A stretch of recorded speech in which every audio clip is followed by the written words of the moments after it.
రాకాస movie చూసి వచ్చిన. Starring Sangeeth Shobhan, Nayan Sarika, getup Srinu, Vennela Kishore, produced by Niharika Konidela, directed by heroine ఆమె పేరు మానస శర్మ అంట. సినిమా ఎట్లుంది అని నన్ను అడిగితే మళ్ళా చూడ నేను ఒకసారి చూసుడు చాలా కష్టం. ఎందుకు అంటే ఇలాంటి సినిమాలు చాలా వచ్చినాయి ముందు, ఆల్రెడీ మనం చూసేసినాం. కొన్ని వర్కౌట్ అయినాయి, కొన్ని వర్కౌట్ కాలేదు. మళ్ళీ సేమ్ టైప్ ఆఫ్ మూవీ మళ్ళీ తీసి ఇలా కామెడీ అంటారా నాకెక్కలి, మ్యూజిక్ అంటారా నాకెక్కలి, యాక్టింగ్ అంటారా ఆల్రెడీ చూసేసినాం. మ్యాడ్ సినిమాలు ఎట్లా చేసిండో అట్లనే చేసిండు సంగీత్ శోభ, ఇంకా సినిమాలు ఎట్లా చేసిండో అట్లా చేసిండు గెటప్ స్ట్రీట్. వెన్నెల కిషోర్ కూడా ఆల్రెడీ ప్రీవియస్ లో చేసినట్టే అనిపించింది, కొత్తగా ఏమనిపించలేదు నాకు సినిమాలు. అందులో చూసి అరే ఇట్లా చేస్తే బాగుంటది, ఇట్లా పెడదాం, సింపుల్ కట్ పేస్ట్ టెక్నాలజీ, ఎక్కువ ఏం వాడలే పెట్టలే నాకు తెలిసినంత వరకు వాడలే, సేమ్ టు సేమ్ పెడదామని ట్రై చేసిరు, ఆడ తీసుకొచ్చి ఇడ పెట్టి ప్రొడక్షన్ వాల్యూస్ ఆడ పెట్టిరు, ఇడ పెడతాం. బడ్జెట్ పెట్టచ్చా పెట్టకూడదా, అవసరమా అవసరం లేదా, ఇవన్నీ మనకు అవసరం లేదు. ఆడ వర్కౌట్ అయింది, ఇడ కూడా వర్కౌట్ అవుతుంది. ఆడియన్స్ ఆడ పిచ్చోళ్ళు, ఇడ కూడా పిచ్చోళ్ళు, అంతే. ఆడ చేసినాం, ఇడ చేస్తాం, అంతే. ఆ మ్యూజిక్ అనుదీప్ దేవ్ అంట ఆయన ఎవరు ఏమో మరి తెలియదు, నాకైతే వర్కౌట్ కాలేదు. కొత్తదనం ఏం లేదు మూవీలా, నన్ను అట్రాక్ట్ చేయడానికి ఏం లేదు ఈ మూవీలా. Similar taking to previous movies, same genre, work out అవ్వలేదు. సింపుల్ గా చెప్తున్నా. క్లైమాక్స్ లా ఒక పాయింట్,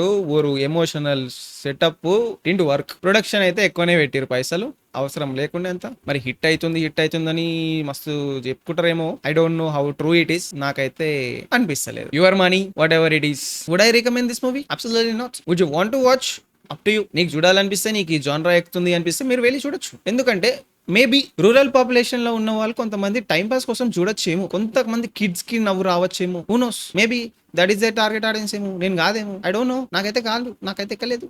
మళ్ళీ చెప్తున్నాను, నాకు ఎక్కలేదు, నాకు నచ్చలేదు, బాలేదు, అంతే. ఈ ఫ్రస్ట్రేషన్ లో నేను వేరేది ఏదో ఒకటి చూడాలి. ఆ శ్రీ విష్ణుది ఏదో వచ్చింది మొన్న నెట్ఫ్లిక్స్ లో వచ్చింది, అది చూస్తా. సరే మీకేమనిపించిందో కామెంట్లలో పెట్టారు, మీరు చూసిట్టు ఒకవేళ కొన్ని నేను ఏమైనా తప్పు చెప్పినా మీరు చూసినాక మీకేమైనా తేడా అనిపించిందా మీరు పెట్టు. నచ్చితే పోని లైక్ చేయండి, షేర్ చేయండి, అరే బై సబ్స్క్రైబ్ చేసుకోండి. ఇంకోటి చూసి మళ్ళీ పెడతా, అప్పుడు కలుద్దాం. అప్పటి వరకు ఉంటా మరి.